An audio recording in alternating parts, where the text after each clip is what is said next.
They told me, son, you're special. You were born to do great things. You know what? They were right.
I am Andrew Ryan, and I'm here to ask you a question.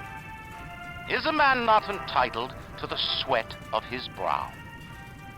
No, says the man in Washington, it belongs to the poor. No, says the man in the Vatican, it belongs to God.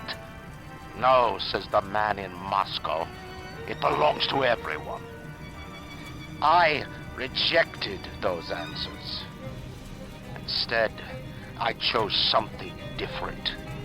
I chose the impossible. I chose rapture. A city where the artist would not fear the censor, where the scientist would not be bound by petty morality, where the great would not be constrained by the small. And with the sweat of your brow, rapture can become your city as well.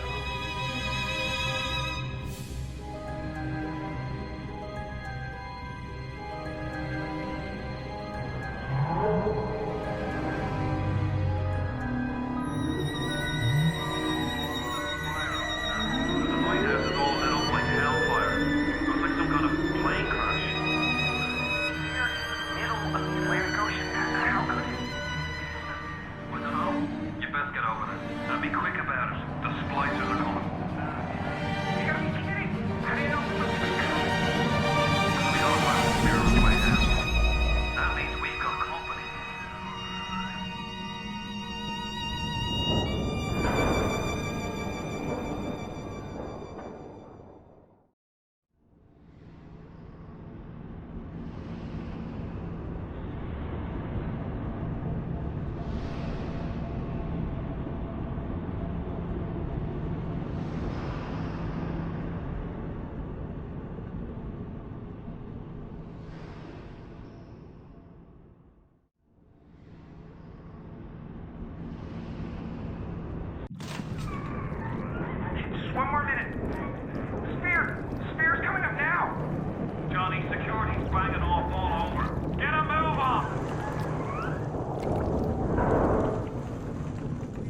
with someone new.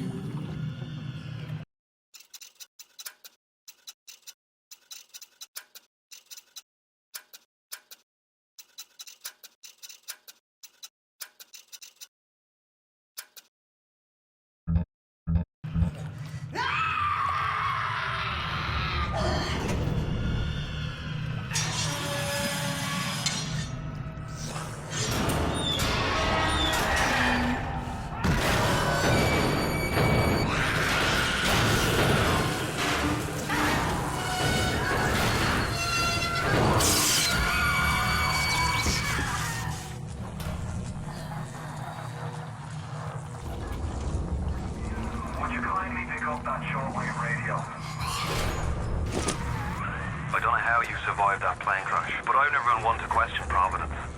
I'm Atlas, and I aim to keep you alive. Now keep on moving. We're gonna have to get you to higher ground. Take a deep breath and step out of the bathysphere.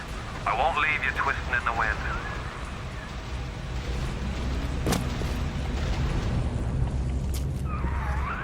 We're gonna need to draw her out of hiding, but you're gonna have to trust me.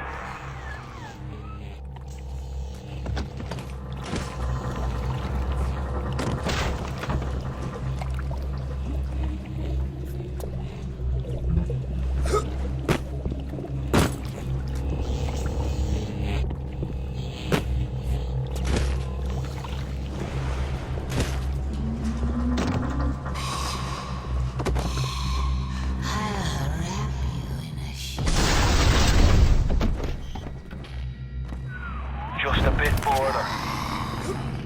How do you like that, sister?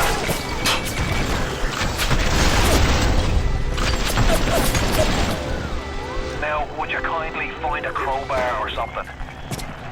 Bloody splicer. Sealed Johnny in before they... Goddamn splicers.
Steady now. Your genetic code is being rewritten.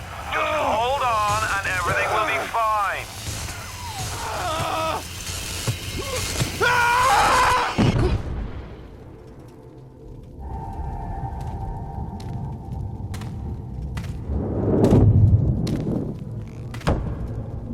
This little fish looks like he just had his cherry popped.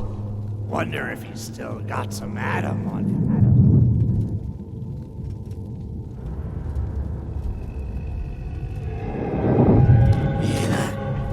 Let's buck. Weak! You're a weak chopper. This little fish ain't worth towing it with no big daddy. Yellow! Always have been. You'll be no better off with a metal daddy, little fish. See you floating from my...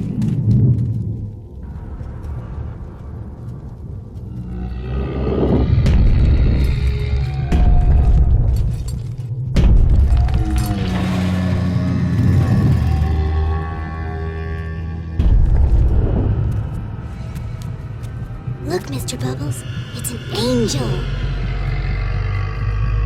I can see light coming from his belly. Wait a minute, he's still breathing. It's all right. I know be an angel soon.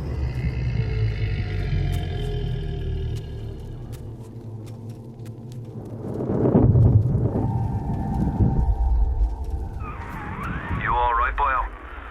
First time plasma's a real kick from a mule. But there's nothing like a fistful of lightning now, is there?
I've got a family.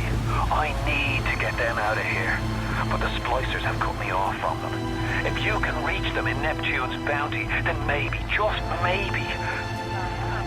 I know you must feel like the unluckiest man in the world right now, but you're the only hope I'll ever see my wife and child again. Go to Neptune's bounty. Find my family, please.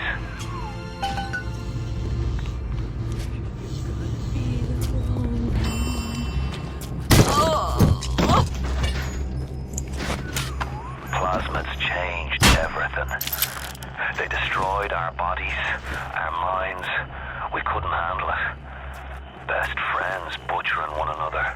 Babies strangled in cribs. The whole city went to hell.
I found it!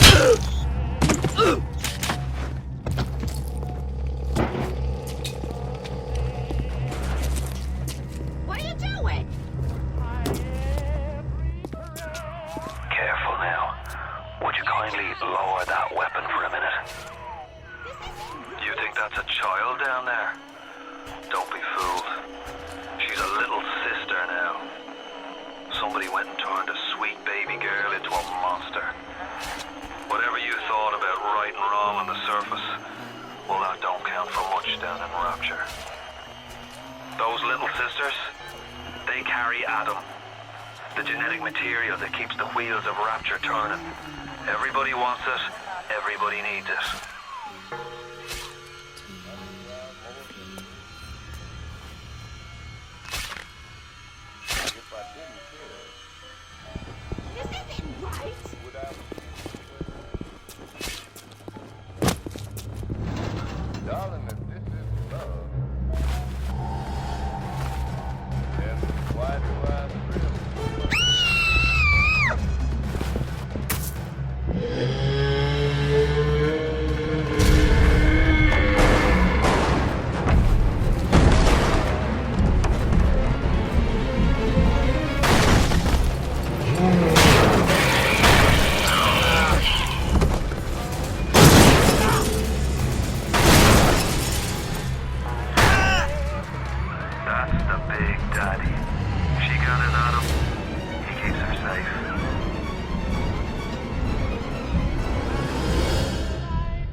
Hey, I'm Jeff Keighley here in Boston to go behind the scenes to hear some untold stories about the making of BioShock with Ken Levine and Sean Robertson.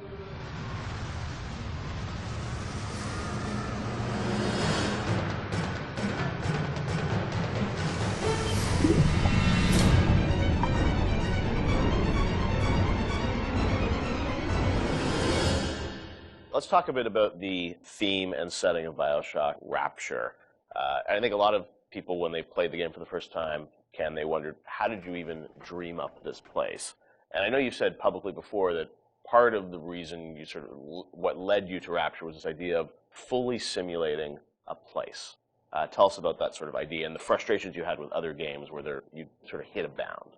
I think our philosophy was always to do what we were doing 100% rather than try to do something bigger and do it 50% or 40%. So one of the ideas of, and this sort of came from System Shock 2 as well, where you focus on an area that you can really bring to life and you kind of eliminate the questions of, well, why can't I go over the bridge to New Jersey? So we were able to really make a place, I think, that felt believable and real, even though in actuality it was really quite limited. But we just sort of dressed it with all these buildings outside that were all, were all basically glorified fakes. We let the story drive what we needed to show rather than some kind of like predetermined map which we set down, which is a little different than like System Shock 2, where we actually mapped a spaceship out deck by deck. Yeah. Because I don't know what the philosophy felt a little different there, because you want to feel like a real spaceship that was sort of stacked on top of each other. Rapture was free to sprawl across the ocean floor. Although you guys originally, John, were talking about doing this game on a sort of spaceship again, right? Yeah, when we first started talking about what the spiritual successor to System Shock 2 is going to be, Spaceship came up, but again, we wanted a limited environment, and we didn't necessarily want to do Spaceship again. And our first actual exploration of this space was underwater, but ultimately ended up looking like a spaceship. It just happened to have a couple of seaweed fronds outside. And that started to push us towards what artistic statement that we wanted to make this look different, and what rules we were going to set for the world. How at every turn we were going to try to remind the player that they were in fact underwater and that this wasn't a spaceship. And how, like, underwater, we obviously know you did underwater, then sitting in the sky, like where did you come with the idea of like doing this underwater? I think there was probably a conversation. It's like, well, what kind of places could be cut off from other places? Yeah. Like, well, spaceship, summer camp, any island notion, right? Something that's cut off from the rest of the world. Yeah. So you never felt like you should be able to go over that bridge to New Jersey. I don't want to apply some deep and meaningful conversation. I think it was one of those ideas that you just kind of say, and then everybody's, that sounds cool. Let's try that. Let's go for it. And I think it lended itself to having very nice views out the window without having to build an insane amount of unique assets. Right. By today's standards, we still were a small team back then. And there's an expectation that because you're underwater, the view distances are going to be short, so you can really kind of fade out into the fog at a short distance and not have the expectation that, why can't I see forever? So there's a lot of limitations in a good way that we put on ourselves by being underwater, as opposed to, like, if you're on a cruise ship, then you'd expect to see across the water, and we'd have to deal with that. Same thing with an island. Or a city in the sky. Yeah, exactly. Which was a lot more complicated, yeah. So you came up with the idea of, let's do this underwater, let's do this sort of isolated place. Then you had to answer the question of, why would someone build this? Is that sort of how it worked, sort of order of operations? You then had to come up with a story to explain? Yeah, I think we wanted a very believable reason why they'd be there. Right. And sort of the necessary isolation of the place sort of led to, well, what kind of person would want to do this? And I wasn't even particularly aware of the sort of political implications of what I was reading, but I've been reading, I had read The Fountainhead. Right. By Ayn Rand, and I mostly thought it was an interesting story. Like, I didn't realize that people were sort of basing their sort of political lives around it, because I wasn't that tuned in to that stuff at that point. And so, but I love the dialogue and the kind of speechifying in it, because you can see a video game character speaking with that kind of certainty and that kind of confident philosophy. It just seemed like a natural kind of thing to apply to this place, and so it just sort of all came together as a sort of who is the guy who would do this? Well, that character. He was sort of this amalgamation of characters from Ayn Rand's books and Ayn Rand herself. This.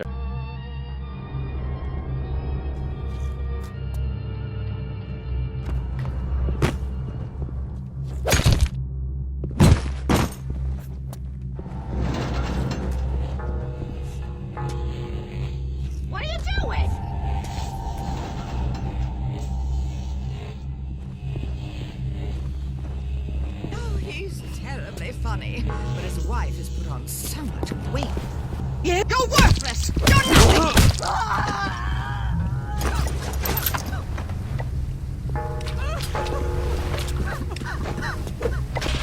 I didn't!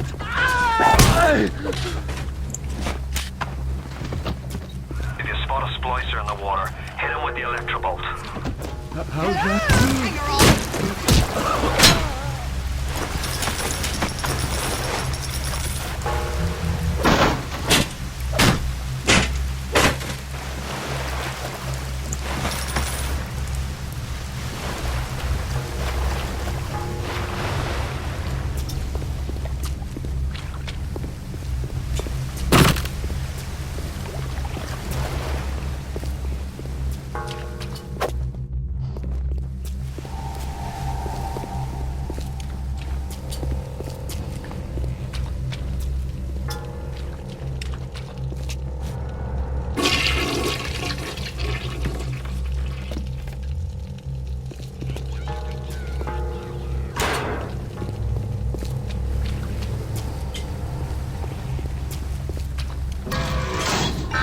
Security alert in progress.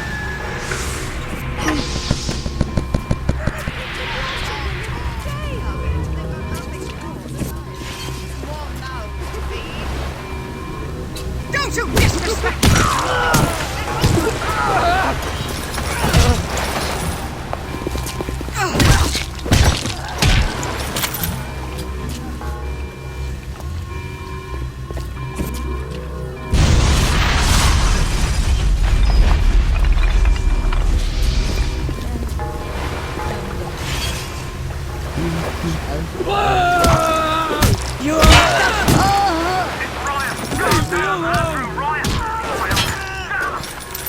Access to Neptune. There's another way to get there. Head to medical. What are you waiting for? Go!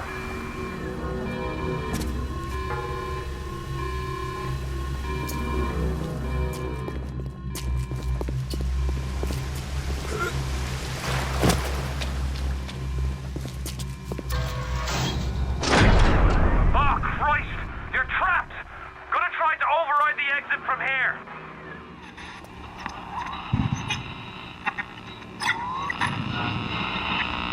So tell me, friend, which one of the bitches sent you?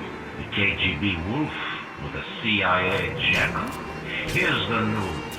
Rapture isn't some sunken ship for you to plunder. And Andrew Ryan isn't a giddy socialite who can be slapped around by government muscle.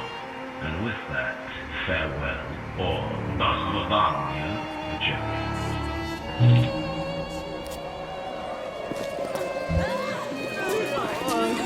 The